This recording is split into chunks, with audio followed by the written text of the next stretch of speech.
And we are live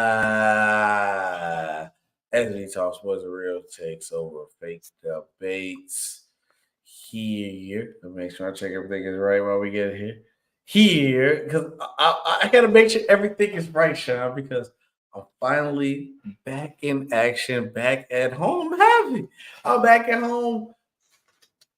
We're back every Monday and Friday coming live. You see, your boy got new set a little bit. You see, I told you I had to put Jordan on the poster for these next couple episodes, Sean, because I've been taking a lot of things personal. I've been sitting out the way. I've been getting text, SB, you hate on this, SB, you're wrong on this. I'm here to get at you and Sean because of this, and that. Y'all said this on the pod. I've been getting all the messages. I've been seeing all y'all send to me. We want all the smoke, but before we digress into that, Sean, what's going on, brother? How you feeling? Man, SB, I'm good, man. Missed this past Monday, but listen, understand life happens, and just glad to be back on, man. We got so much to get into.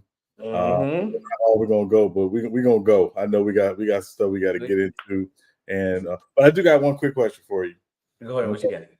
No. I know we're a week and a half into the season. Mm-hmm. I just want to ask you, what's your quick impression of the first week and a half of the NBA season? One thing first, I'm happy just to have basketball back. I love watching basketball. That's one. A lot of overreactions. I can definitely say that from a lot of people that I know who are basketball fans and a lot of people who are content creators. A lot of overreaction to everything. One moment, Dame is. Remember we had the episode with Dame is a new Shaq and Kobe. Next moment, oh man, Dame selling them. They the worst defensive team. A lot of me overreaction, but that's just the excitement of having basketball back. I believe once we get around like the 15 to 20 game mark, we really gonna see who teams are and everything's gonna go back to normal. But I'm happy to have basketball back. Speaking of basketball back, I'm trying to get this Bulls game on the TV too as we speak. But good. But yeah, everything's been cool. So for me, what about you, brother? Yeah, I mean, a lot of I tell you a lot of time, this time of the year is a lot of praise heat very early. Mm-hmm. Very early, and I'm like, the main thing, don't be not too much praise, not too much panic. The key word is patience, right?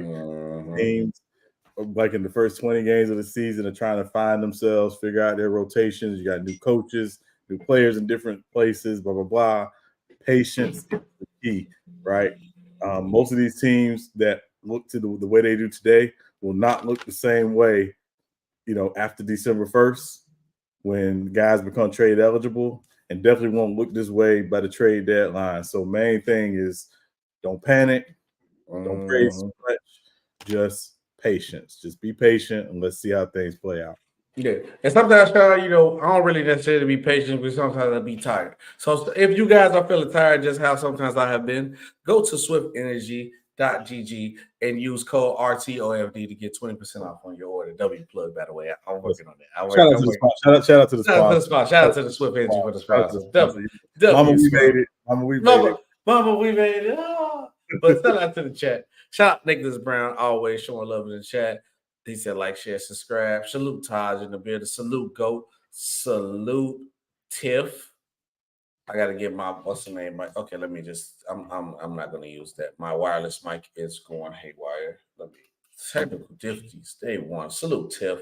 Salute Chef. What's going on? Chef said, "Hey, welcome back." Yeah, man, I'm happy to be back. 30 said, "Get the likes up. Get the likes up." He said he live basketball because the chart. All right. See, look, this is what I hate about these Eagle fans who just be talking greasy. Y'all happy, y'all good. Yeah, you know what I'm saying? Y'all be going crazy. Salute MC Roberts in the building. Salute Tiff. Todd say, man, if they can put a regular season cup on the court, why? We gonna talk about that. I'm cooking that. We both talk about that Monday. I'm mad about that, bro. But let's get into something that was a big thing when it came to news. Make sure you guys like, make sure you guys share, make sure you guys subscribe. But James Harden got traded, Sean. James Harden has been traded to the Los Angeles Clippers. He begged to go there. He went there. And Sean, unless we play NBA 2K, I'm not moved by this trade. I feel like this was a big middle finger to Russell Westbrook because he's in there to take his role of what he's doing as a primary ball handler. You get rid of a lot of defensive wings. Now, for the pieces that they gave up for James Harden, I don't mind them making the trade because really, besides the picks and maybe KJ Martin because he's a young guy, Nicholas Batum, the Morris guy, what's his name? What's the 3-and-D guy? I can't think of his name. The 3-and-D. Is it Robert? It's not Robert Covington. Robert Covington. You're not really losing nothing because you get a guy like James Harden. So for the pieces they gave up, I'm not mad about that because like they pretty much gave up nothing for a guy who just led the league in assists last year. But when I actually look at the fit, well, I'm not liking this, Sean. I don't really necessarily. It's not moving me for a championship contender team. Well, two things. Number one, the only way this works for the Clippers is if James Harden is basically in Brooklyn Nets mode. And he's not going to do that. And what I mean by that is when he got to Brooklyn, he basically bought into the idea of KD and Kyrie will be the primary scorers. I will facilitate for them. I'm not worried about my scoring. And when they were out, then he could pick up his scoring. Now, that was 3 years ago. Let's fast forward to today. I don't know about this trade for the Clippers. I know it makes them more dynamic on the floor. And I think you will see, obviously, lineups where he and Russ and PG and Kawhi will be on the floor. Honestly, I think they'll probably play that 4 with Zubac because I think that's a very, very interesting 5. But this all comes down to James Harden. Now, James Harden said the other day in his introductory press conference that he is not a system player. He is the system. Now, I want to say this really quickly, and just forgive me right now. But to quote the substitute teacher from Key and Peele, "Are you out of your goddamn mind? Are you mad, man?" Sean, this man really he said that with a straight face during a press conference on a contract year, and this is your what, 3rd team in the last 4 years? Yes. Yes. Yes. Who do you think on this team? Yes. Now, who the hell do you think you are at this point? I don't know. And I don't usually use this kind of language when talking about it, but this is the only way I can talk about it right now, is because it's just stupid to me. It is. Wake up. Are you that arrogant and that much of a dick that you can't realize what you're going into, the situation you're walking into, and where you are at this point in your career? Do you not care enough about winning to say, I'll do whatever it takes for the team to win? I don't care about what they ask me to do. I'm going to do it. You don't. Because if you don't, then clearly your introductory press conference says everything. And that makes me think from the sign of when they brought up the fact that what he said about he wanted to go back to Houston to be the old James Harden. Now I believe it. At first I didn't believe. I'm like, they're just saying anything just to get him to be upset about it. No, I believe it now. He did say that. And I'm looking at the Bulls game too. The court, the in-season tournament courts do look nice in person, or in front of TV. The court is crazy red, but I believe that now, though, Sean. I believe that. And can we say this too, real quick? This is the 3rd straight championship-winning head coach that James Harden will have played for. Yep. Technically. Technically. Right. Played for Doc. Nick Nurse is there. Was in Philly now. He's a championship-winning coach. And now you got Ty. At some point, it's you. It's him. It's you. It is. It is. It's you. Like it's sad, bro. Yeah, it's like if you I probably use this example for SB. If you're in a house and you walk in a room and the smell is in the room, and then you walk out the room and go to another room and that same smell is in the room, and then you completely leave the house and get in your car and that smell is in the car. And then you go, it's you. It's you. Who does think you MF? James Harden. It's agree. You. I agree. And then my problem is this. Okay, you got rid of all your wing depth. You still got Man, who's a guard, Bones Highland, who's a guard, but you get rid of everybody else who play the wing. So the only two rotational players that you got that's going to take off is guard. So you get rid of Russ, you get rid of Harden, they switch out. Kawhi gonna play the 4 now. Paul George gonna play the 4 now consistently. Zubac, Miles Plumlee gonna be your big. Oh yeah, you're cooked. It's gonna be a long season. It's gonna be a long season. It's not gonna work for me, Sean. And the statement alone of that I'm not a system player, I am the system. You're the third best player, questionably the fourth best player, depending on how Russ feel that night. Because if Russ played like how Russ supposed to play, I might take Russ over Harden. And a lot of people might not want to hear that, but I'm taking Russ over Harden. And the reality of it is, SB, if you're counting defense as a part of the equation, he's the fourth best player. Yes. Yeah. And honestly, if you kind of got it, because how the Clippers play, Paul George and Kawhi had the ball in their hand a lot. If Harden really don't have the ball in his hand, is he really that good without the ball in his hands? No, that's been one of the biggest complaints about him is that off the ball, he doesn't do a lot. He's off the ball, right? And again, I've heard people refer to James Harden as the Karl Malone of guards.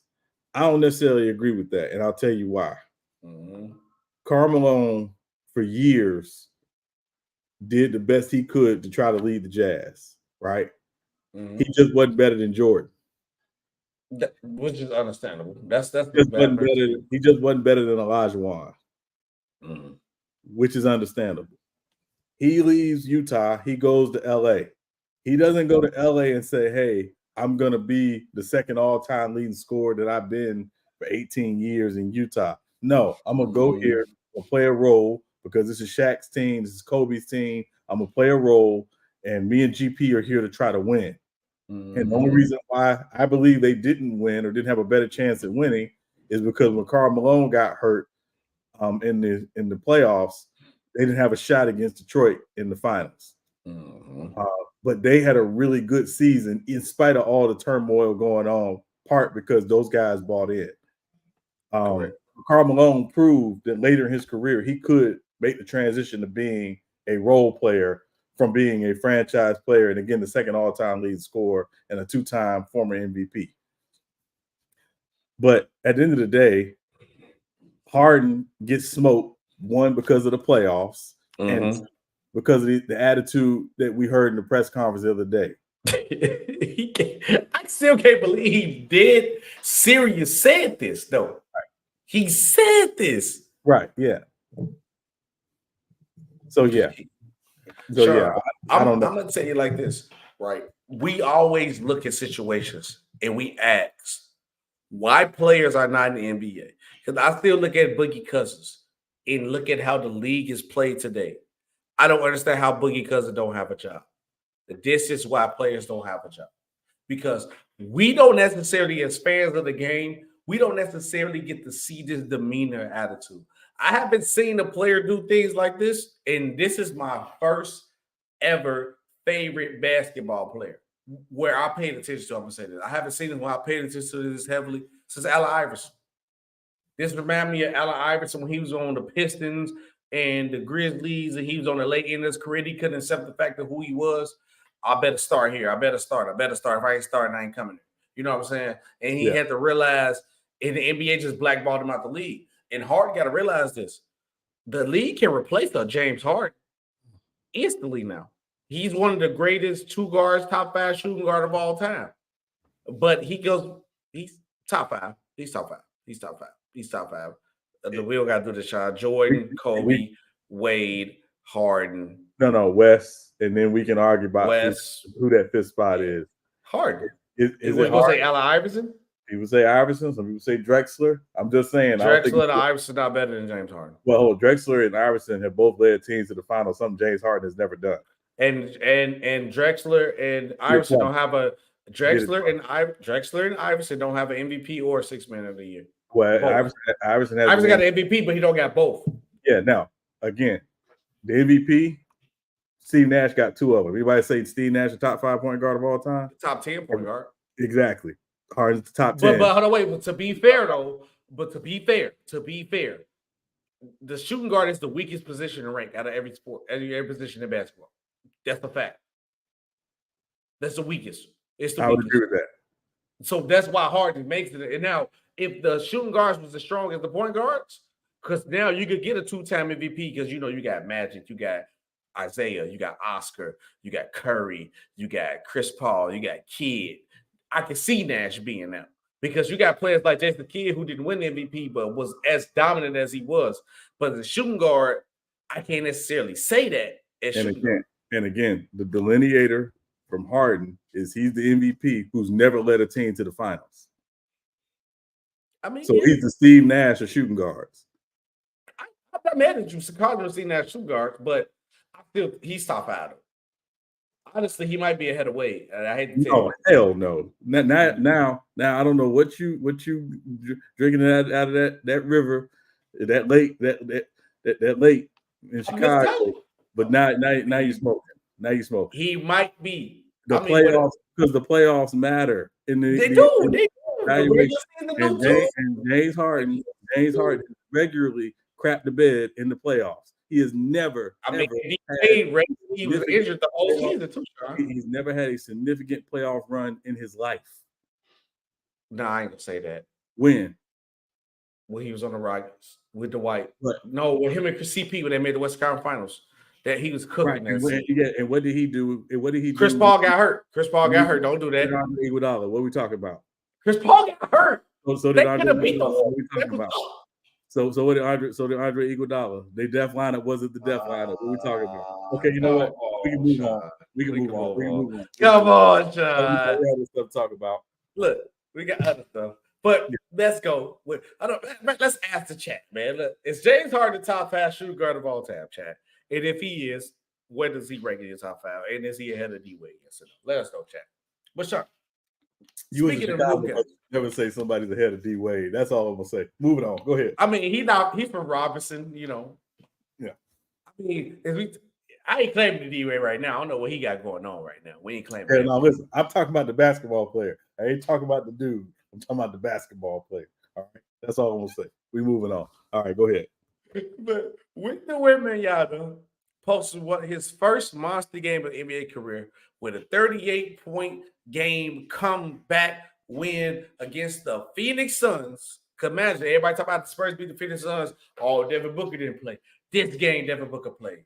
They was down by 20 points in the first, going to the second. Wemby brought them boys back. And Sean, I ain't gonna lie. Only thing that everything this kid is doing is pointing to he could be one of the greats. I'm telling you, Sean, I don't care what nobody tell you, Sean. The only thing that can stop Victor Wembanyama from being a top 10 player all time is health. I'm calling it now. He's a 7'5" shooting guard. He is, Sean. Well, what will stop him is if you don't win. They have to win to be in that conversation. Oh, right? Of course. That's now, again, the talent is undeniable. I don't think anybody, sees him and says, "Oh, he's not talented." Yeah, he's talented.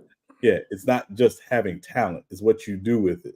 Because if Victor Wembanyama goes to the playoffs 10 straight years and has no significant playoff moments in those 10 years, we're not talking about Victor Wembanyama as a top 10 player of all time. Correct. We ain't talking about him as a top 5 power forward of all time. Correct. We know his skill, but we're not talking about him as a top 5 anything except top 5 craps the bed in the playoff superstar. supposed superstar. That was a stray at James Harden, but you got it. That was a stray. That was a stray, son. You know that was a stray. It's fine. It's all good. No, but the point is, no. Listen, we know. Listen, we knew coming in, SB. He has an amazing skill set. That's true. And again, the comparison I made was Ralph Sampson. Yes. And just a guy that tall who could do guard-like things. And again, obviously, Ralph Sampson didn't shoot the three because as centers weren't allowed to do that back then. But big man wasn't. It's a easy, easy to I think get wrapped up in what Victor Wembanyama's doing right now. It's a very long season though, right? He's gonna have nights like he had last night, and he's gonna have nights where he stroked because again, it's a very long season. It's 82 games. Let's not go crazy. Let's just see where he is and go from there. See, for me, when what I see from Wemby, like you said, he got to win at some point. I think he's in the first point of the year where now it's just like, just prove yourself. Let's see if you belong. My problem when I'm watching this kid, though, Sean, is just like, bro, it don't look real, bro. I remember watching, I don't know if you, because Fairy Odd Parents was like my era. It was the Fairy Odd Parents episode when it was like Doug Dimino had this team. And when they had playing basketball, all you see was their legs and their arms, half of their arms. They was hooping, and they was hooping like it don't look real. I look like this, like somebody I make on 2K with long arms, a glitchy player. I'm 7'5", step back and shoot. It just don't look real. That's what I'm like freaking out because Sean, if this kid pans out, he gonna change the whole dynamic of the league. Where it's like, I believe being 6'3", 6'4" gonna be the new 5'11", 6'1" build. I feel like point guard is gonna be at average 6'6", 6'7", 6'8". You have to be that size at point guard to run a ship. I think this 7-foot wave gonna be the normal, and it's gonna be like, because basketball is a height sport at the end of the day. Because a lot of people trick the big man to stop playing the big man game, but the bad part about tricking the big man to play the guard game, if big mans figure out that, okay, I can play like this as a guard, what use you gonna have at 6'3" if I got a 6'8", 6'9" point guard? Because if Ben Simmons had a jump shot and was aggressive, Ben Simmons might be one of the best players in the league because he's playing point guard at that size. He's stronger than a lot of points. Imagine if they played the Atlanta Hawks and Ben Simmons was aggressive with a jump shot. Ben Simmons to get Trae Young 40, 15, and 10 every game. Easily. I mean, he wouldn't guard it, but you saying if they had the matchup. Easily. Yeah. Yeah. Now, listen, Kevin McHale famously says, big skill always beats small skill. Facts. Now, Big Stiff is getting worked by small skill. Yes. So if you are a small guy, you better be that much more skilled, right? It's I think again the argument about I think it's really truly about again the makeup and the construction of your team. Now, one of the advantages Wemby has right now, and why I think he's going to thrive in San Antonio, is San Antonio is not playing him at the 5. No, they're not. They're playing him primarily at the 4. Or the 3, too. 3 sometimes. And I think that benefits him greatly. He's able to move around and use his skill set on both ends of the floor pretty freely. And Pop, again, this is where, again, Greg Popovich, and why we talk about, what Wemby's ultimately going to be, is also going to come down to how long does he play under Pop? How much longer does Pop coach? Right. Because, again, I don't think Pop is going to coach the entirety of Victor Wembanyama's career. Yep. At the end of the day, Pop is in his 70s. He's probably going to be there just to guide Vic through the first few years of his career, and then he's probably going to move on. And who picks that up? And so I think that will be the other part of is he's in a stable organization, we know, but the one thing we know is that their coaching situation is not going to be this in 10 years. That's true. Pop won't be there in 10 years. So yeah, we'll see. We gotta wait and see what Pop do. Let me know what you guys feel about Victor Wemby, and see. But y'all, obviously, if everybody's seeing me do it like this, obviously, my setup has changed. I done move stuff around. I got the TV. I got the other TV here now, so I'm watching the Bulls game right now. We are playing the Brooklyn Nets, and a part of us playing the Brooklyn Nets is the new in-season tournament, Sean. Because I'm looking at this fire red Chicago Bulls in-season tournament cup court, and it's things that I like about it, and it's things that I hate, Sean. Right. Before I get into what I like and not like about the court, how you feeling about the? I know we right in the midst of it, but how do you feeling about the in-season tournament? Does it feel different from you, or it still feel like a regular season game to you so far?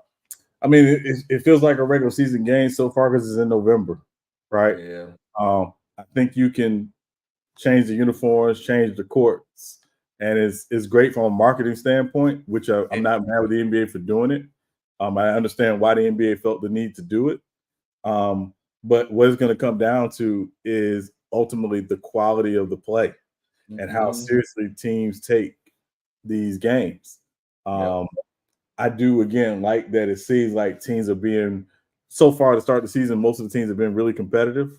There's some teams that just no, but they don't give. Yeah, they understand what they are, right? They understand this is a team trying to find some young guys and build around some guys. But right now, ultimately, it's going to come down to the quality of the play. And that's really what will make or break the in-season tournament. It won't be the uniforms or the courts.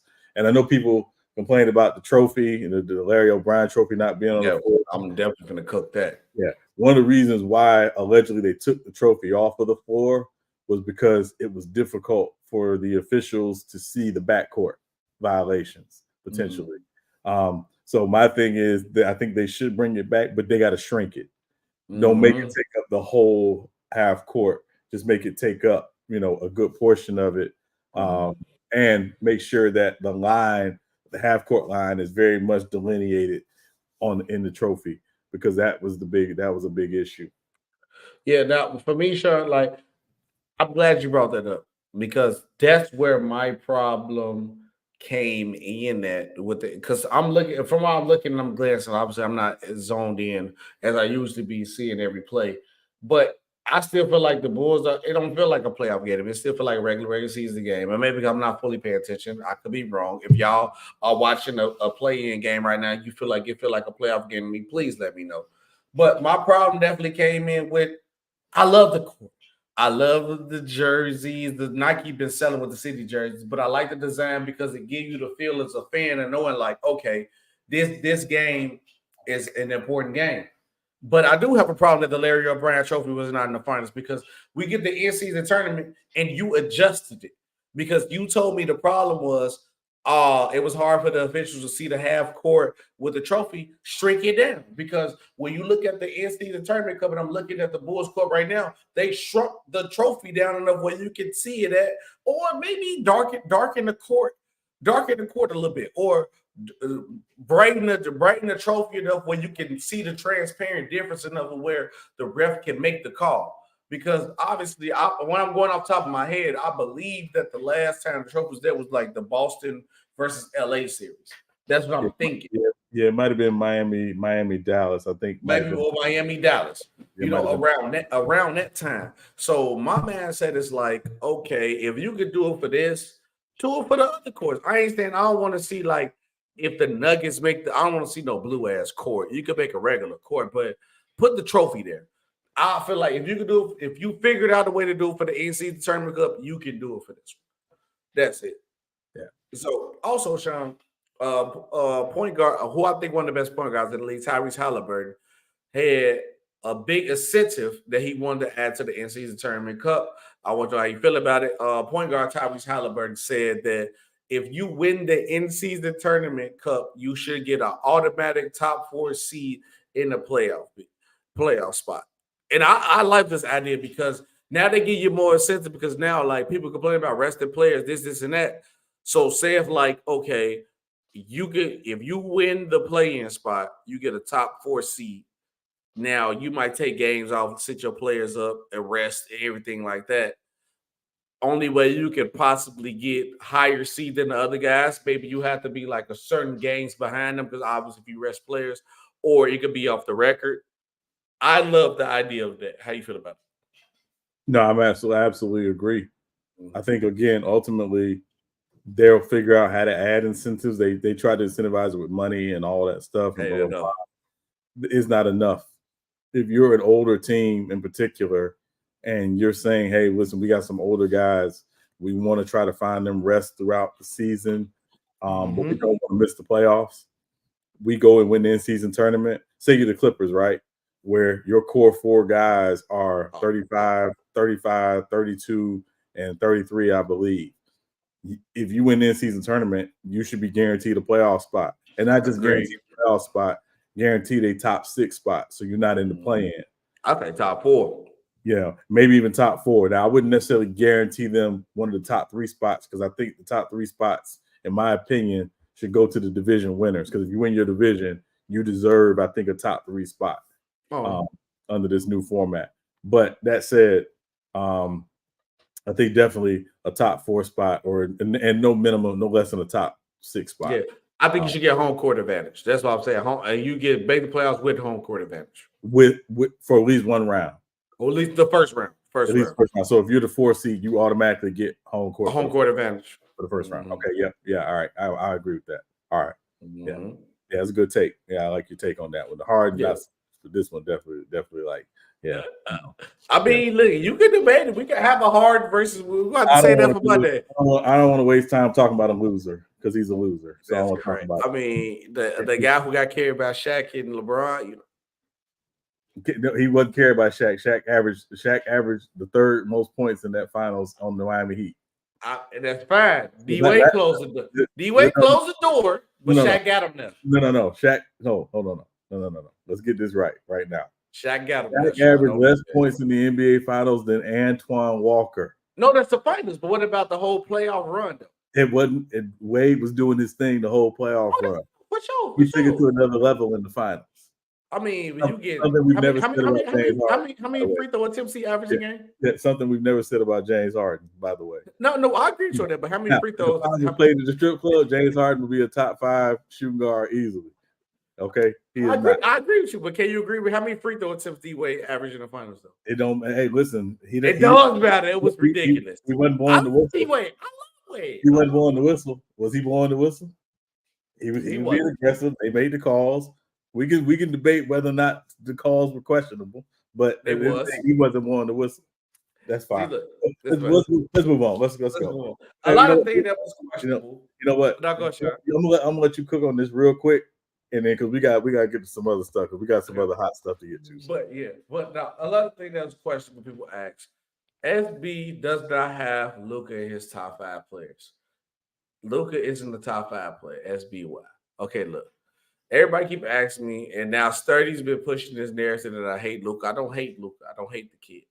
It's just that he's a guy who benefits on one side of the ball and one style of play. With the ball in his hands, either he's passing or scoring with the ball in his hand. He's not that elite with the ball without his hand. He's terrible defensively. That's it. And Luka is the top 5 player with the ball in his hands. Every other time, no. But I got a guy with like Jason Tatum, who's elite is a top 5 player with the ball in his hands, without the ball in his hands, and he's giving you something on the defensive side of the ball. Luka is in the conversation. Yes. I feel like people calling me a hater for putting him at 7 is wrong. Could Luka play himself in the top 5? Yes, he can. And like Sean said, you alluded to winning. Luka didn't even make the playoffs last year. And then he just played against the Chicago Bulls, who everybody tell me my Bulls is a bottom 5 team in the league, and Luka a top 10 player. He had one of the worst game of the season so far against the Chicago Bulls. Caruso had that man in the box. I don't think Luka is a top 5 player at the moment. Can he play his way back in the top 5? 100%. But you can't put a player with the play-in tournament in play as a top 5 player, especially when you got players at that position where you got Tatum, you got Jokic, you got Giannis, you got KD, you got Curry, and you got Embiid, who all fighting for that same spot. That's the only reason. Now, because I know a lot of people like to bring up when Kobe didn't make the playoffs and he scored a lot of points. Who else was in that conversation for top 5 with Kobe around time? What Sean was there like 06? When Kobe was average like the 06, you had it was Kobe, it was Duncan. Was LeBron really a top 5 players? 06 and 3. The conversation. He was in the conversation. LeBron was right out that conversation. You could say KG, maybe Dirk, and Wade. That's why Kobe was a top 5 player during that time. It wasn't a lot of guys that was MVP caliber players during that time. Wade had a great year, but was he consistently? No. LeBron was just getting put in that conversation. You had KG, you had Duncan, Kobe, and you had that's when you know it was bad. When you had Wade and LeBron, who just been in the league for 3 years, already in the top 5 conversation. But now you got Giannis, you got Luka, you got Embiid, you got KD, you got Curry, you got Tatum. Tatum and Luka are MVP caliber players. They just won the Joel Embiid just got the MVP. Jokic just had 2 MVPs. Giannis got some MVPs. Steph Curry, multiple MVP caliber player. And that's just it is what it is, the truth of that. So saying Luka is not top 5 is not disrespectful, and I'm not a hater. Sorry to tell y'all this. Speaking of hate, Sean, let's knock this out real quick, right? Texas Rangers celebrate their first World Series win, and they are having an estimate of 600,000 people at the parade. Sean, this is why I did not watch the World Series, because I knew the Diamondbacks didn't have a chance, and they played like they didn't have a chance. I know you was harping on their closer, but with them making it that far, tip your hat to them. But they shouldn't even made it that far. Philly sold. They should have did their job anyway. But it goes. Well, how you feel about the Texas Rangers winning their first World Series? I was looking at all that. I love watching like fan reactions because I'm a true fan of a team. Right. I know a lot of people always be why you love the Bulls. I'm a fan of the team. Because when the Bulls win their championship, the next one I actually get to enjoy it, I might cry. My girl burning something. But yeah, tell me how you feel about how I mute my mic because I think my girl burning something. Yeah. No, listen, I mean, I think ultimately what the Rangers did was super special, right? And we just go back and you look at their last couple of years, they were not a good team the last couple of years. They made smart investments, obviously going out getting Corey Seager, who again is in. It's like, I mean, there's not a lot of 2-time MVPs for different franchises in the World Series. It's like 4 guys. He's one of them. So the fact that he's, they were able to get him, getting, some quality pitching, fixing their bullpen, and Bruce Bochy, who again Bruce Bochy has won 4 World Series, y'all. It's not a lot of managers that have won 4 World Series, and Bruce Bochy has. So 4 is tough. That's tough. That's tough. You think about just in other sports, when you win 4 championships as a head coach or as a manager, the conversation you go into, right, and you become a part of. And Bruce Bochy is definitely in that conversation.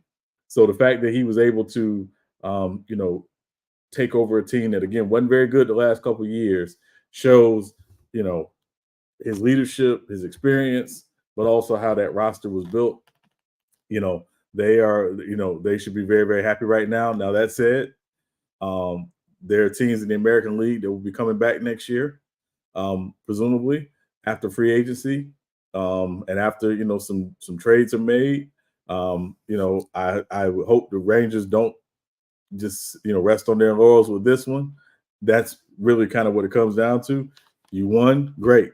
Can you go out and put that team on the field that can compete to try to win it again? And that's what we got to see with the Rangers that we haven't seen from, a lot of teams, particularly teams in markets like that. So we'll see. You're on mute, SB. Wait. Okay, stop. Okay. My teams that I cheer for. Yeah. Back pocket team where we just go get it done. Yeah, and Woodage 84 put something in the chat. He said, Bochy is the only non-Yankee manager to win 4 World Series. All right, that says a lot, y'all. Professional baseball has been around for a long time. And, for Bochy to do it. And again, I hope he starts to get his just due as one of the best managers, not just in the game, but Top really 10? all time. Top 10? I mean, listen, you got 4 World Series. It's hard to argue, right? I mean, yeah. That's why I ain't going to go top 5, because top 5 it gets shaky, but I think it's top 10. Yeah, I would say top 10. I would say I was pretty much top 10. Yeah. Mm-hmm. Yeah, you got to have that conversation. Yeah. He said everybody on the Rangers roster is coming back. Okay, that's good. I mean, they had an easy World Series though against the Diamondbacks. I think the Diamondbacks just wasn't ready. They we can admit the Diamondbacks heavily overachieved. Heavily, they did. But speaking about something about controversy, and I can't even say heavily overachieving. Tyson Fury, Francis Ngannou, they had a fight. Mm-hmm. Some results came out. I watched the highlights of the fight. I seen the winner. I didn't like. It's supposed to say card in there, but it don't matter. It's cool. It just say undercard. I cut off half. I supposed to cut off that side. My mouse was messing up. I do not like the winning of this fight, and I'm gonna tell you why, Sean. I went to watch the fight. It was very close, and it shouldn't have been that close because if Tyson Fury is the guy that y'all told me Tyson Fury was, I didn't heard people chat telling me Tyson Fury could whoop Ali in his prime. Tyson Fury could whoop Mike Tyson in his prime. Tyson Fury, if he could actually fight, he'll be the greatest heavyweight all time. That is a lie. It is a lie. This dude is not that guy, bro. He literally got his clout off coming off the couch, off living the party life. I ain't gonna go into much that man personal details. You can do your research and do yourself. Deontay Wilder gave this man a chance off the couch to take this man as a tomato. Let's have a real conversation, Sean. Mm-hmm. Deontay Wilder took this Tyson Fury fight as a tomato can fight because Anthony Joshua was ducking. So he took Fury, who was on the couch, living the party life, out of shape, in the ring, but not knowing this man was highly skilled. End up going to a draw where Wilder should have won the fight. And I don't think Wilder should have fought him again after that, but Wilder don't want to back down. He ended up knocking out Wilder, dominating Wilder because he got back in shape, got his things back together. Now, all of a sudden, this is the greatest heavyweight of all time. He can beat all these people. Then, so he goes fight Francis Ngannou. Imagine, we've been cooking Jake Paul for the longest about fighting MMA fighters, and he's supposed to be a boxer, and he's been cooking and dominating them. Tyson Fury, the heavyweight champion of the world, the most prestige title when it comes to fighting. I know MMA take off, but being the heavyweight champion of boxing is the most prestige championship in fighting, and it always have been over the years. Has it died out? Has it dried out? 100% yes. Francis Ngannou took this man the distance and possibly won or possibly got a draw. The man who voted the fight 96 to 93 should lose his goddamn job. Because it's no goddamn fucking way you voted that fight that. It's no way you could vote that fight a 96, 93, and the guy that you gave 96 a 3-point favorite, he got knocked down. And it wasn't like Tyson Fury was just dominating him in every other round. Like how Floyd Mayweather do fighters when they might get a round or two and Floyd just outboxed them and outclassed them. I can't tell a round where I could just be like, man, Fury it wasn't even close. He just outclassed him. And he should have because he's an MMA fighter, Sean. And that's why I have a problem with this. I believe this fight should either went to a draw or a Francis Ngannou win. But for the guy to vote that shit, excuse my language, 96 to 93, he needs to lose his job. So let me say this really quickly. I did watch the fight. I did talk to, a couple other boxing aficionados, people who are far more knowledgeable on the sport than I am. But I can tell you, as someone who grew up loving boxing, watching boxing, and I've seen my share of championship fights. The general rule of thumb with fights, whether people agree with it or not, is the champ always gets the benefit of the doubt from the judges. Facts. The only way to take care of that is to go out and to knock them out, to put them down and put them down where they don't get up. I know Ngannou had the knockdown. It was a good knockdown. Very knockdown. But watching the fight, and again, I wasn't rooting for either guy. So let me be very Me either. That's not my thing with a lot of these fights. But what a lot of people will mistake sometimes is activity doesn't always add up on the scorecard. Ngannou was more active, yes, through the entirety of the fight. He was. But the one thing Fury I thought did a good job of is he showed in moments, and especially in key moments in the fight, that he is the superior boxer because of course. Ngannou had nothing for that jab. No, he didn't. And again, I agree with you. To me, I thought the fight was a draw at minimum. At minimum. The fight should have been a draw. And shout out to Ngannou, right? You can tell Ngannou put in the work. He did. We put in the work. And Mike Tyson had him as ready as he could for a fight at that level. But you know, again, with boxing, with UFC, when you're fighting the champ, you got to knock him down. You got to knock him out, and make sure you leave no doubt in anybody's mind that you won that fight. And again, I've seen fights in history where, again, the champ got the benefit of the doubt.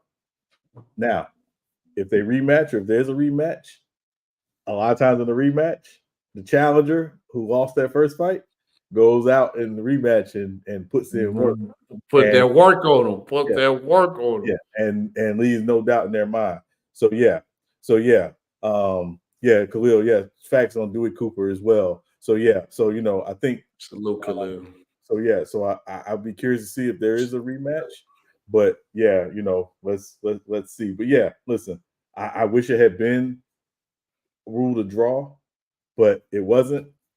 And you know, we move forward. Yeah, we're gonna have to.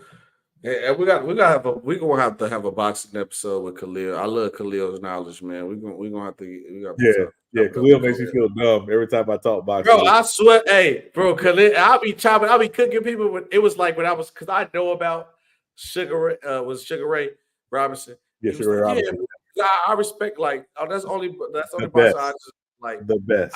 I will say I will put over Floyd, but it's hard to explain it to people who don't understand boxing. Even Khalil explained it to me better than I did. Even my mic going crazy, right? Yeah, no, the best. Sugar Ray Robinson, the best. The best. Obviously, you're gonna see the title when I bring it up. You can leave it to the next one because no, it's fine. My girl already has. It's fine. Yeah, no, it's all good. So yeah, listen. So yeah, Josh McDaniels becomes the first NFL coach to get fired before the end of the season by two different teams. Obviously, y'all watched the news. The Raiders moved on from Josh McDaniels and their GM, Dave Ziegler, after a season and a half. Both of them, I believe, had 6-year deals for whatever reason. SB, I want to hear your thoughts on Josh McDaniels. I know your team is in the AFC West. I loved it. Yeah, I'm sure you did. But yeah, and let me say this real quick, man. I know SB, you got some background noise, so let me cook on this real quick. Josh McDaniels should have never got that job in the first place. He should have never gotten that job in the first place. All right. The reason why he should have never gotten that job in the first place is because he was an absolute tire fire in Denver. When you draft Tim Tebow in the first round, tire fire. Absolute tire fire. Right? And let me ask y'all a question, just real quick. SB, I know you're on mute, and I want to hear this from you. And in the chat, please put this in the chat. Where do the New England Patriots play? They play in where they play? Foxborough. In Foxborough, right? They play at Foxborough Stadium, or Gillette Stadium, excuse me, in Foxborough, right? There's a reason why the Patriot Way works in Foxborough and it don't work no place else. But it ain't gonna work nowhere else. It's not. It don't work. Right. It's a reason. There's a reason why. Okay. There's a reason why. Let me ask you a question. Have you ever seen a church chicken in a nice neighborhood? No. You know why? You know why? Because churches don't belong in nice neighborhoods. It don't. That greasy old heart attack chicken does not belong in no nice neighborhood. You're right. Right. Okay. The New England Patriots work because it's in New England. It's in Foxborough, right? Shout out to True. It's in that area. Shout out to True the King, true Patriots fan. It's the reason why. The truest Patriots fan. Right? The truest Patriots fan. The truest Patriots fan. Please stop trying to put Church's Chicken in nice neighborhoods. It don't belong in nice neighborhoods, okay? It don't. It's as simple as that. Hey, it's funny because you're telling the truth. It does not work. Hey, and the crazy part about this is, Sean, what's the Raiders was the team that he was on? What was the team that he got his job on and he was cheating and he was the head coach and they was just like dominating? What team was it when he had that job? Which coach? When he first got a head coaching job. Denver. It was Denver, right? Denver, when he had the scandal, right? And they was just dominating everybody, right? Yeah. Everybody on the team was just like, bro, we can't just be this good. What's going on? And he cheating, luring their plays, doing the scheme the whole time. That man been exposed since Denver, bro. He's not the guy. And I love this as a fan of the Chargers because it's always going to be F the Raiders every day, all day. F the Raiders. The Chiefs made me respect them because we had no choice. Patrick Mahomes push our head and enough we got to respect them. But it's always going to be F the Raiders. I don't care how good the Raiders can be, good as the Chiefs, it's going to be F the Raiders. Because the Raiders, they raid everybody's stadium. The Raiders think they just top shit and they've been goddamn trash for the longest of time. And they talk worse than Cowboys fans. I'm going to keep it a buck with y'all. Yeah, now, at least they have been to the Super Bowl and a conference championship in this millennium, unlike the Cowboys, who cannot say that. Yeah. I mean, what they did once or twice? Once. Oh, it was. I mean, barely. They barely did it, but they did it. They can say they've been to the Cowboys fans. They've been in the Super Bowl in the year 2000. They've been to a conference championship in a year that started with 2. The Cowboys cannot say that. True said Josh McDaniels just the offensive coordinator. Yeah. I mean, possibly. Yeah, it's ultimately, and again, I think what the problem people have is you try to bring stuff that works in one space, and there's a reason why it works in that space. Church's Chicken works in the space that it's in. But if you try to put Church's Chicken in a nice neighborhood, it ain't gonna work. Now, if you had Chick-fil-A, it could work anyway. We talking the whole. Hey, now we talking. Hey, we have a whole different conversation. Now we talking. Right. So that's my whole point. So at the end of the day, stop trying to put Church's Chicken in nice neighborhoods. Now, let me ask you something, SB, and because I have a couple thoughts on this. Okay. The Raiders is one of 32 jobs. All right. I know people don't look at the roster and say it's not necessarily the greatest roster, but again, it's 1 of 32. Is there somebody you think should be the next head coach of the Raiders? Oh, Brandon Staley, 100%. Oh, you want to get rid of Brandon Staley that bad? 100%. Hey, Brandon Staley, you're fired. Hey, we got a job for you in Las Vegas. Go ahead on. Yeah. Go for it on 4th and 15 and keep ruining Devontae Adams' career, man. Ain't no way. They ruined one of the best wide receivers' career. I don't know if he top 5. Yeah. Top 15, a top 15 receiver all time, ruining that man's career. Yeah. Top 20. But, 100%. I wish them the worst coach possible. Brandon Staley. Yeah. I wish Jim Boylan, who was the coach of the Bulls, decided to coach football and to get the job as the Raiders coach. I hope they get the worst coach possible. Yeah. And I hope we get Jim Harbaugh or somebody. We just need a new coach. So Am I being petty with it, Sean? 100%. Because you're not gonna get it. You're not gonna get an honest answer from me. No, it's fine. No, but I was kind of thinking about who would make. Don't say Eric B, because Eric B gonna be gonna ruin that bad reputation. Well, no, Eric B enemy. I don't think it will be a candidate for that job. Mm-hmm. I think there's 3 guys that come to mind for me that I think would be perfect for that job. The first is Dan Quinn, defensive coordinator for the Cowboys. You know, he would bring a certain cachet. Obviously, he's coached the team to the Super Bowl. Didn't win, but obviously coached the team to the Super Bowl. And we know what he does on the defensive side of the ball. He was actually a pretty good head coach in Atlanta. They just didn't get over the Super Bowl hangover. And I think he's ready for, his next chance. The second is Brian Flores.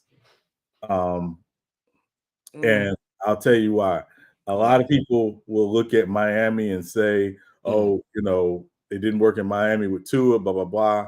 But a lot of that roster, that defense was built by Brian Flores.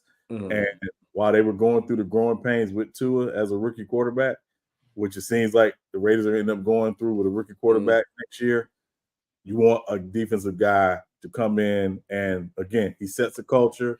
They play with a certain toughness. You look at what he's doing now in Minnesota as the defensive coordinator. That defense is actually overachieving based on his talent. I think all they got is Max Crosby, really. Who else on that defense? Well, Max Crosby and Max Crosby. So yeah,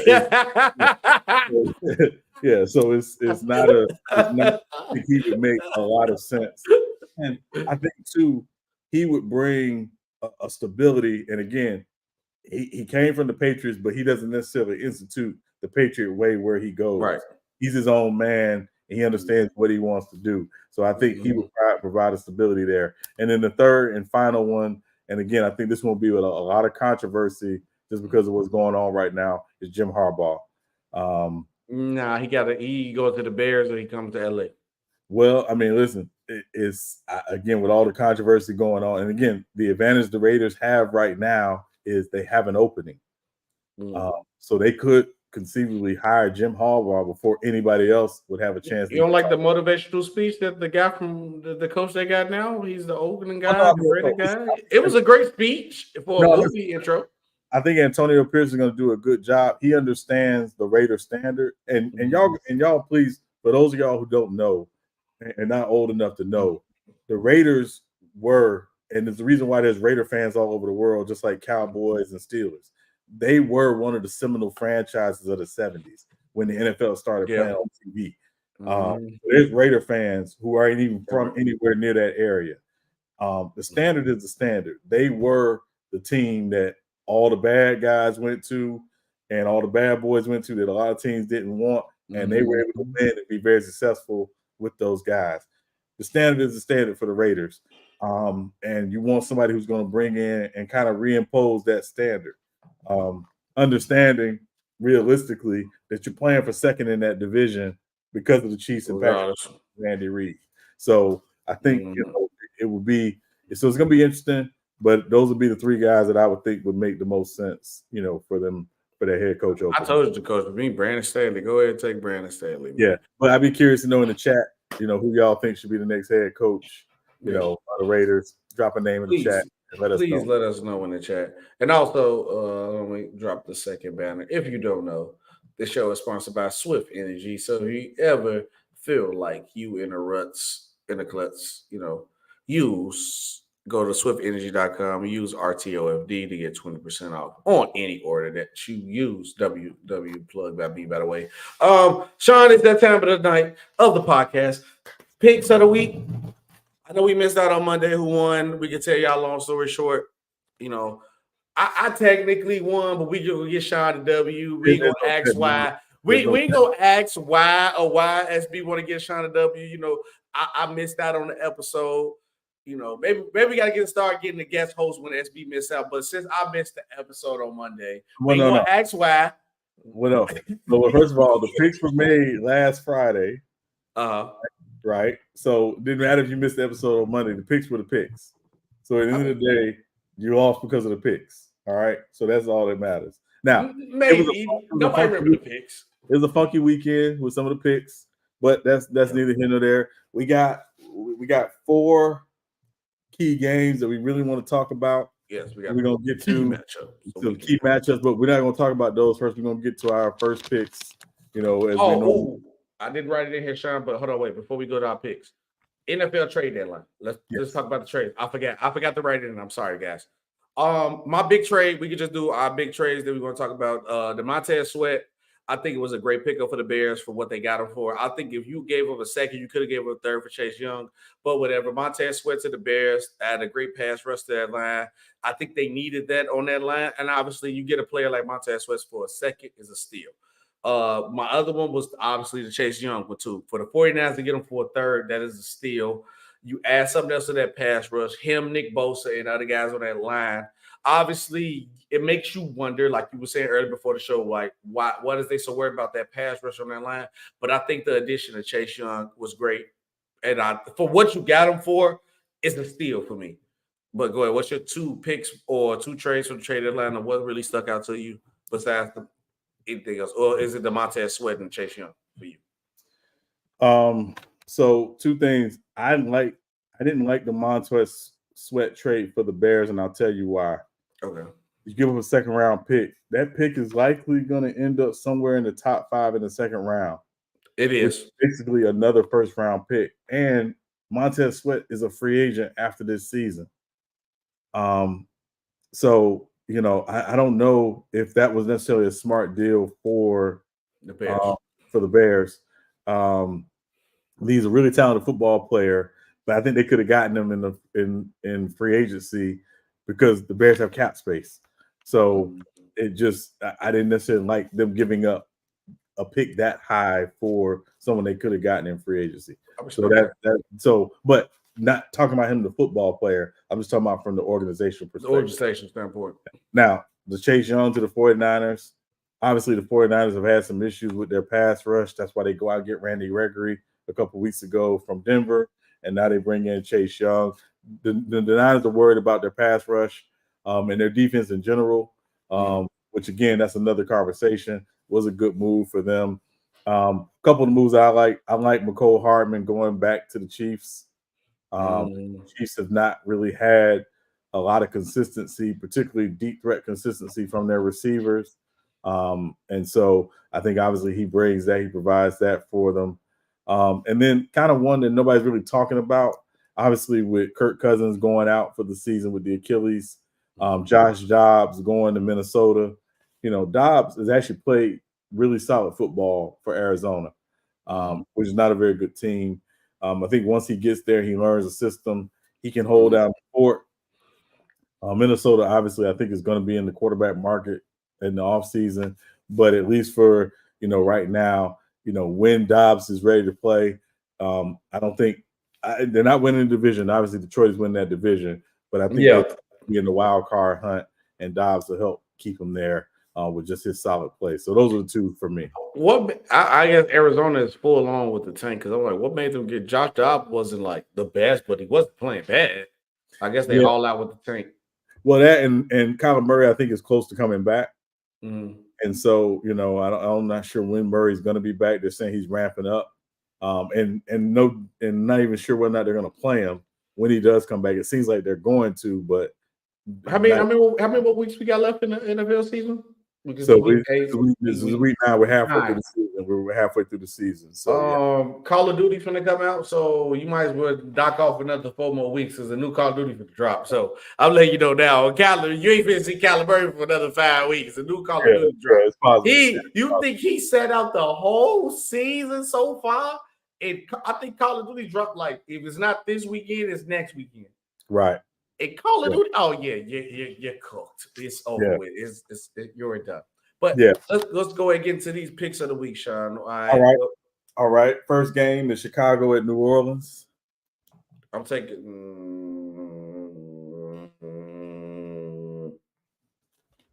the Bears. You taking the Bears? Yep. All right. You know my rule, so I'm waiting to get to the point where you don't pick the Saints no more. Derek Vehicle playing, right? Yeah, unfortunately. I'm taking the Saints by 6. I don't pick against the Saints. You know, that's my rule. Okay, you can't pick against Saints. Next game, Arizona at Cleveland. Cleveland. Yeah, I'm taking Cleveland in that one. Deshaun Watson is starting that game. So yeah. Massage Bandit is back, baby. Let's go. All right, calm down. Yeah, I'm taking the Browns by 13 in that one. Next game, Tampa Bay at Houston.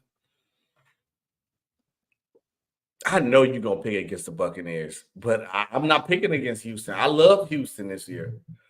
I almost been a Houston fan. I'm picking the Texans. You ain't gonna pick the Buccaneers, Sean. I know you ain't.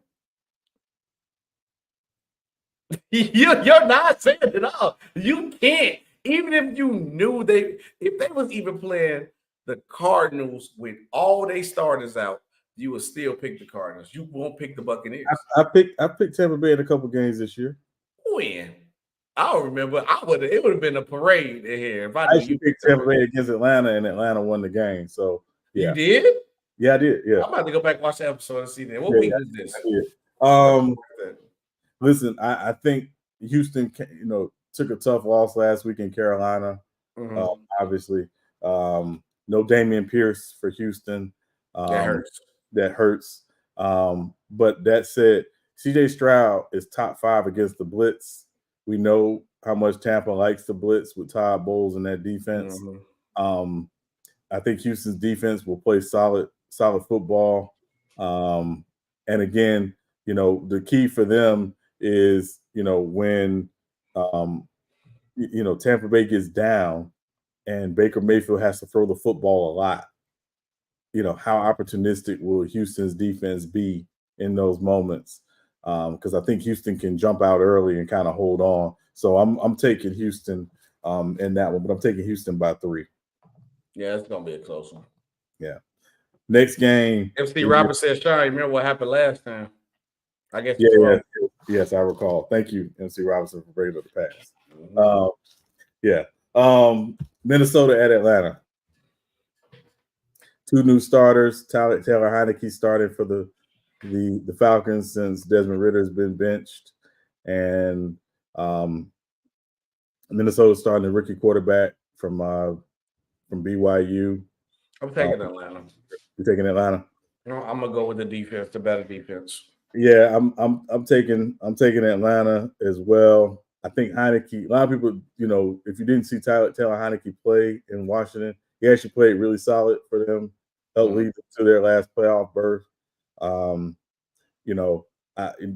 Drake London, obviously, but I think you'll see a lot of Bijan, and we'll actually see some Kyle Pitts. Kyle Pitts actually get some passes thrown his way. About freaking time, like God. So I'm gonna take Atlanta by 4. Okay. Next one is LA Rams at the Green Bay Packers. I'm taking the Rams. Yeah, I'm taking the Rams too. And the Packers been too inconsistent for me. Yeah, the Packers very inconsistent. Packers has been way too inconsistent. Even though, again, I think the Packers defense will play solid. I just don't know if offensively they'll give them enough. And listen, the Rams got the smacked out of them last week in Dallas. They should be embarrassed. They'll come back. They'll play better football. So definitely taking the Rams. I'm taking the Rams by 7.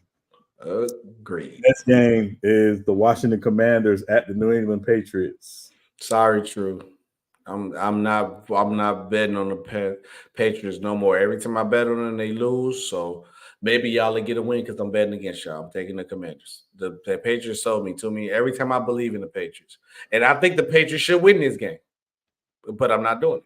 I'm taking the Commanders, Sean. Yeah, I'm taking the Commies by the Commanders. 6. You know they got a theme songs too, right? They got like a rap theme song. I don't know what their theme song is. I hate the name, so it's disgusting. The Commies. Yeah. Next game, Indianapolis at Carolina. Carolina coming off their first win. Gardner Minshew to Bryce Young. Yeah. I'll let you pick first on this one. This is the Frank Reich Bowl. It's a 50-50. This is a 50-50 game for me. But I'm gonna take the Colts. Okay, I'll go Panthers. I'm gonna take the Colts by 1. I'm gonna go Panthers just to give us something to go against. So Panthers, lock in before I tweak out on y'all. SB, take Panthers, Colts. Unfortunately, game. New York Giants at the Las Vegas Giants. The Giants. You ain't gotta ask me why the Giants. No questions asked. Yeah, I'm taking the Giants in this one too. Yeah, taking the Giants. I'm gonna take the Giants by 10, and that's not an easy number to pick. And the last game, the Monday night game, LA Chargers at the New York Jets. Oh, the Chargers easily. The Chargers easily? Easily. Okay. Probably got like 14. Whoa. Maybe a 10 piece. Easily. I'm gonna take the Chargers by 7. Easily. Take the Chargers by 7. Yeah. Take the Chargers by 7. Now you don't shine. Key matchups of the picks. Got four key matchups. Four key matchups. First game is the game in Frankfurt Sunday morning. Miami Dolphins at Kansas City Chiefs. This might be the game of the week. Okay. These 4 games all could have a real argument be the game of the week. This is my pick for game of the week at all. High power offense. Hold on, wait. Let me check, make sure. Oh, it's his return game home too. Tyreek Hill. Well, it's in Frankfurt, so it's not in Kansas City. It's in Germany. They ruin everything. They ruin it. His first game back, it can't, because now he might not even, ain't no guarantee when they gonna play again. They in division. So maybe, if they both win their division, possibly can get it next year. I don't know. But I'm picking the Dolphins. I think Tyreek Hill, first game back against his old team. I think Miami defense will show up be better. I think Miami offense will be more consistent because with their one power and their coach with his crazy schemes and running the offense that he will do and running the crazy plays. I think the Chiefs will be too dependent on Mahomes. And then you got a guy in Tyreek Hill who's the spy to the system to understand what's going on over there to give their coach the heads up. I think Dolphins gets it done. I'm taking the Dolphins. Sean. Defense, you got a spy Tyreek Hill. You got the revenge game. And Tua might outplay Patrick Mahomes. I stand on it. So let me say, a lot of people have not given this part of the team enough credit for how they played this season. Kansas City's defense has actually been really good this year. Well, when Chris Jones came back, hell yeah. Yeah, and they were even solid that first night without Chris Jones. They just weren't the same without Chris Jones. Yeah, solid. Okay. I think when you look at Miami, the teams that they've struggled against this season have been the teams that get pressure with their front four. They don't require a lot of blitzing. Correct. Kansas City does not necessarily need to blitz to get pressure. And obviously everybody's going to be focused on Tyreek. I get it. But on the other side of the ball, this is, to me, the game where Pacheco really shines. When you look at that Miami game from a couple weeks ago against Philly, DeAndre Swift really ran the ball very well. And if you can run the football against that Dolphins defense and set up play action as I expect them to do, there's going to be some one-on-one shots down the field. Now, again, I know Kansas City doesn't necessarily have the greatest, receiving core, but they are kind of doing it by committee. I think coming off of last week, losing in Denver, which I think, again, for them was very much unexpected. But apparently Patrick Mahomes was under the weather, and he did not play well at all. Flu game. flu game, and he does not do multiple interception games back to back. That's not what he is.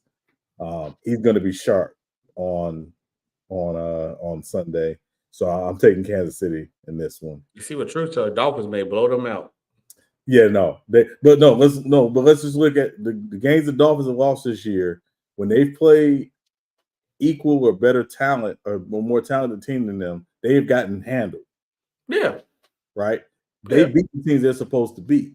It's when they play the team that's at their level or higher, they don't win. Yeah. So I don't expect them to win this game. And so I'm taking Kansas City in this one.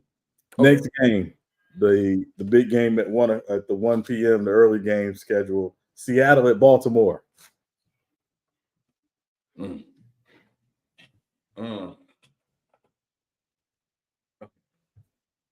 I like both of these teams. Mm-hmm.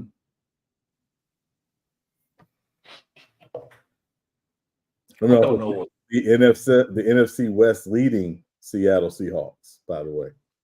I mean, is that really saying a lot? It is. Is it? They're in the same division with San Francisco. Yeah, okay, yeah, you're right. I'm hold on, get my divisions mixed up. I'm thinking somewhere else. But this is I can't it's pretty much, to me, what's gonna come down to this game is either who play better from the quarterback spot or what defense play better. Mm-hmm. And if I have as a betting man, usually what comes to play is the defense is going to usually be more consistent. The defense usually come to play. Mm-hmm. And I think the Ravens are a slightly better defensive team. So I'm going to go the Ravens. Okay. All right. Even though I like the Seahawks. Okay. I think the Seahawks might pull this off. But some just tell me go Ravens. I'm going to go Ravens, Sean. Yeah. Listen, this is a game that's kind of, I don't want to say falling under the radar, mm-hmm. but when you talk about Miami, Kansas City, and the other two games we're got to talk about after this one, a lot of teams are really, a lot of people are not really focused on this game. This is going to be a very good matchup. Now I'm taking the Ravens at home because they are at home. And it's an early game, which means the West Coast team is playing at 10 a.m. their time. That generally does not bode well. The only chance the Seattle Seahawks have to win this game is Kenneth Walker and Zach Charbonnet, between the two of them, getting 30 to 35 carries. They have to run the football. They have to run the football. They have got to keep Lamar on the sideline as much as possible. Geno Smith, the last 3 games, he's thrown 5 interceptions, which is not Geno-like. It has not been Geno-like in Seattle. Some of them have not been on him, but some of them where you can tell he's pressing a little bit. So to me, they got to get back to Seahawks football to have a chance to win this game. Run the football, try to play ball control, take your shots when they're there to DK and to Tyler and to Jackson Smith and Jigba, but you got to get back to Seahawks football under Pete Carroll. Run the football, play solid defense. One trade that happened we didn't talk about, them getting Leonard Williams from the Giants. That's a good pickup. The biggest issue I think we talked about it before the season. The biggest concern I had with Seattle going into the season, SB, was their pass rush. And he's going to improve their pass rush. They've not gotten the type of pass rush that we've expected to see Seahawks over the years of Pete Carroll being there. So how much he'll play, will obviously to be determined. But I'm gonna take Baltimore in this one because they are at home. So I'm gonna go Baltimore by 7. Respect. I like the Baltimore pick. Yeah. So the next game in the late afternoon, Dallas Cowboys at Philadelphia Eagles. Fly, Eagles, fly. Because every time Dallas plays the Eagles, sometimes they fold under pressure. Sean, we gonna see the bad Dak. I think how's Dak Prescott been playing his last? He's been solid his last couple games, right? Or he been bad? Had he in the back? He's been solid. He's due for a bad. He's due for a Dakota game, not a Dak game, but Dakota game. So Dakota game is on the way against the Eagles, and it's in Philly. I'm taking the Eagles. No questions asked. I think this was kind of easy. It's just like I told you earlier. I think it's just a key game because of the division rivalry. If we get the Cowboys a little more credit they deserve, but I think this easy Eagles win. They probably. I wouldn't be surprised they beat the Cowboys by 20 points.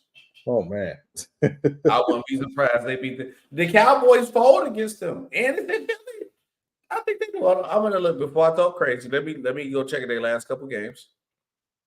Oh, they put up 40 last game, and then they beat us, the Chargers. Then they got blew out by the 49ers. Right. Yeah, they do for a bad game. Yeah. I think 20 was harsh, but don't be surprised if the Cowboys lose by double digits.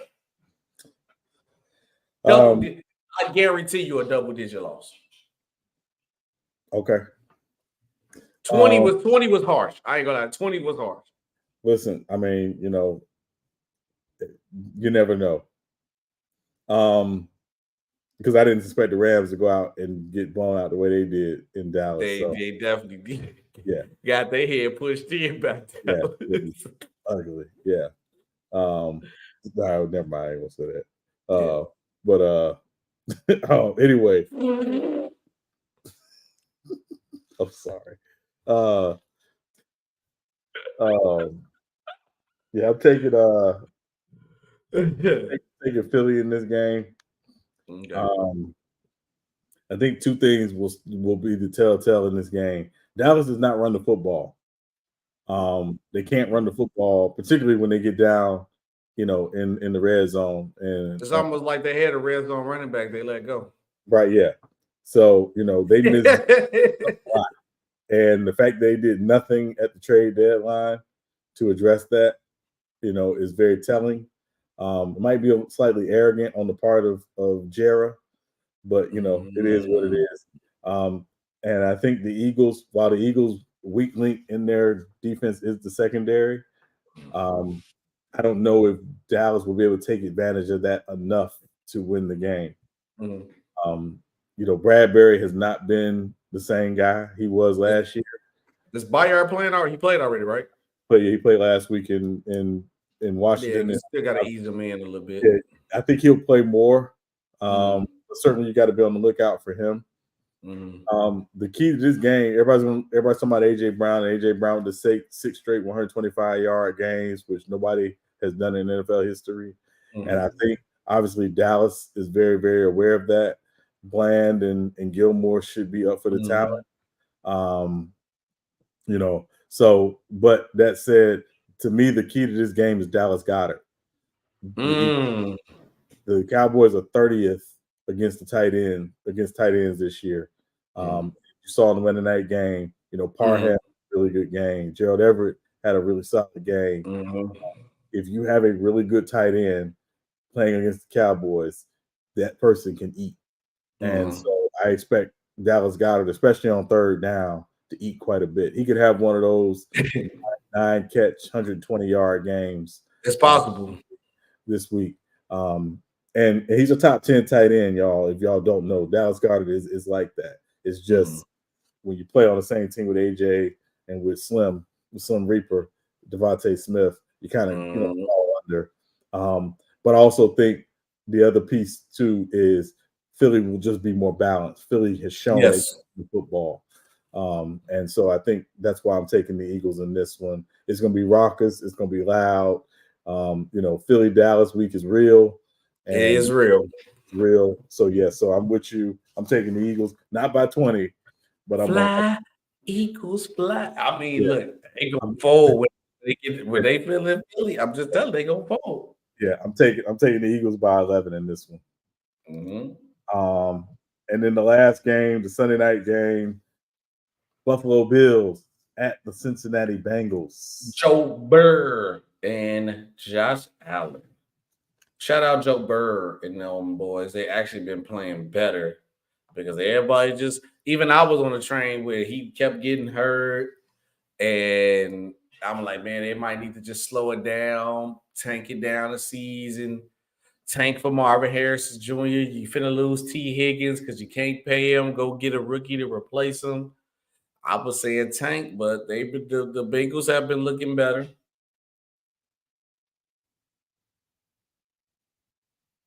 I'm going to Bills, Sean. You going to Bills? I'm going to Bills. I know you're going to pick the Bengals. Is you picking the Bengals? I'm 50-50. I go the opposite way, but I'm 50-50 on this one.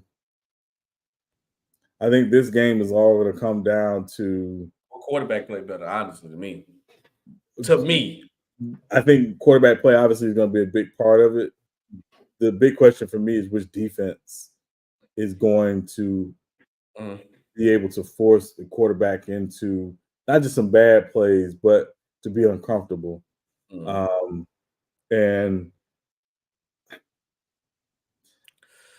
pick the Bengals. Yeah, this is a hard one, man. It's a real hard one. Pick Joe Burrow. Joe Burrow. Technically, the Bills ain't really played nobody in the last couple of streak of wins. They lost to the Jags. They played the Giants, the Patriots, and lost to the Patriots because they always play bad against the Patriots. Right. Then they played the Buccaneers. Now they got the Bengals. They might lose. That's what I said. That's a 50-50 on. Yes, this is probably the hardest game for me to pick, to be honest with you, because I can see it going either way, and I wouldn't be surprised. You took the Bills. I think the Bills. I gave you the Bengals. Technically, I mean that's the Bengals mess around win. Oh, Bills made a nice move this week too, getting Rasul Douglas from Green Bay. Yeah, that was a nice move. I mean, did it play a part of my pick? Maybe, maybe not. Yeah. I mean, who knows? I didn't break it up. You brought it up. I didn't want to break it up. I mean, listen. They break it up. You know, who you picking? I'm gonna take Cincinnati at home. They're at home. I'm only taking Cincinnati because they're at home. Okay. This is, for those of y'all that don't remember, this game is the first time they played since last season when DeMar Hamlin collapsed, on the Cincinnati, and they didn't finish the game, obviously.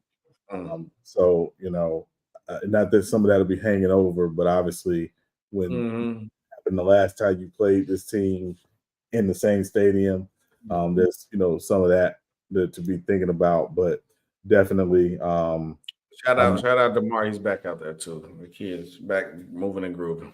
Yeah. I'm gonna take the Bengals in this one, and I'm gonna say the Bengals by 3. Bills by 3. All right. Listen, we got our key matchups in.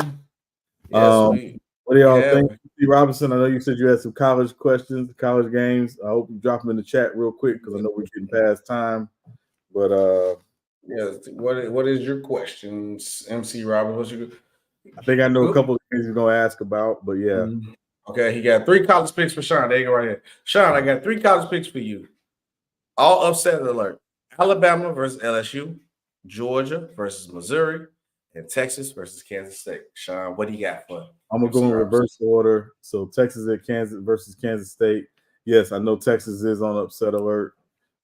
They should be on upset alert. Kansas State, quiet as kept, is a very tough matchup for them. I'm gonna take Kansas State in that one. Georgia versus Missouri. You take wait. You think Kansas State gonna beat Texas? Yeah, I do. Okay, I'm sorry. My fault. I do. I do. Listen, nobody had Kansas beat Oklahoma last week either, so that's true. That's true too. So yes. So Georgia versus Missouri. It's Georgia. It's Missouri. I'm just gonna take Georgia. Okay. I thought you was gonna tweak out now. I'm thinking, Sean, you're wilding now. No. Wow. Alabama versus LSU is going to be interesting. That could be very interesting. Jalen has obviously played himself into Heisman consideration. I think he's right there with Penix in terms of Heisman consideration, which says a lot because LSU has 2 losses. If Alabama has one weakness under Nick Saban, they struggle with mobile quarterbacks. They always have. And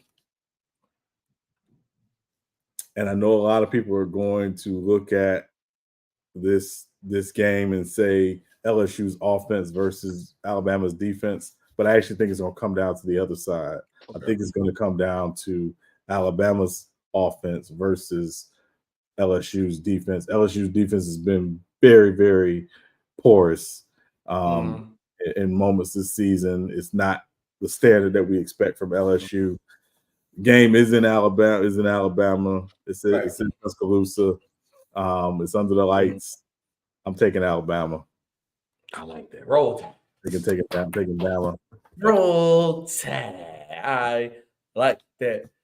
Appreciate you guys. Episode 27 of Real Takes Over Fake Debates. And we live every Monday and Friday. Make sure you guys like SB, got a quick question for you. I got a quick answer for you. This number 20, episode number 27. Okay. 27 is not a common jersey number, but I want to see if you got a favorite player of yours that wore number 27. Is worn number 27. Only player I can think of top of head is Jamal Murray right now. I can't think of nobody 27. That's a weird number. Who you got off the head that you know that wear 27 that you just like goaded? That's a weird number. As a Yankee fan, my first answer would be Giancarlo Stanton. I love Giancarlo. Disrespectful. Yeah, my number would be Giancarlo Stanton would be my first choice. But if I was to go to a throwback, my Yankees card revoked for like a month off that. I'm bogus.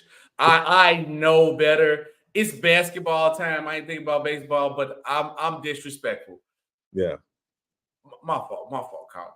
No, you good. No, you good. Listen, it was off the dome. It was all. It was off the dome. I, as a Yankee guy, I have to say that's disrespectful. Yeah. But good. The Jamal Murray one, was a good one. I was just in an argument with Jamal Murray like earlier today. That's why too. That's why he's the other one would be, because I like him, is Mike Trout. I like that. Mike Trout is solid. Mike Trout, yeah. I take a stand though. If I had to pick, if I didn't pick on, I would say my Yankee card revoked for a month. It was last night on FYF. It wasn't earlier today. Last night it was like Jamal Murray. It was a whole argument on that. That's why I like Jamal Murray. So you said 27. I instantly just thought of Jamal Murray. So yes. Also, let me just throw a couple names, a couple quick names out there. One more recent, Malcolm Jenkins, safety. Okay. And a throwback is Steve Atwater from the Denver Broncos. Steve Atwater was one of the best hitters at safety ever. And there was a running back used to play for the Chiefs named Christian Okoye. The nickname was the Nigerian Nightmare. The Nigerian Nightmare. That's a crazy nickname. Yeah, Christian Okoye was really good. But if you ever get a chance, go on YouTube, Christian Okoye, Steve Atwater, the hit. And it's one of the best hits in NFL history from back in the day. Wouldn't be good today, but back in the day it was. And Steve Atwater was that dude. So yeah, that was my that's my 27. Yeah. So cool. Well, and that's the show, ladies and gentlemen. We are out of here. I'm gonna go with it's going to the fourth two of this Bulls game. So I've been looking back and forth with this in-season tournament. We're gonna check and see how this fourth hit. We're gonna get to talk about it later on, you guys. See you guys on Monday. Sean, any last words for the people as I get us on up out of here? Yeah, listen, y'all be safe this weekend. Enjoy all these sports. A lot going on. NBA, NFL, college football. Enjoy it. MLB free agency starts on Monday, so we might talk a little bit about that on Monday as well. Where's Shohei going? We got Shohei. You know where you're going. Yeah, we got to talk about it. I don't think he's going to end up in pinstripes, but that's another conversation. We'll see. But yeah. Thank y'all for watching this. Really appreciate it. Shout out to the sponsor again, Swift And energy. let's so back at it Monday, y'all. Back at it Monday. See y'all later. We are out of here. Sean, you know where he's going. He's going to the Yankees. We can just call it. He's going to the Yankees. I don't know, brother. We'll have to see that. He's going to go there. He's going to go there. I know my boys better win, too. I'm telling you right now.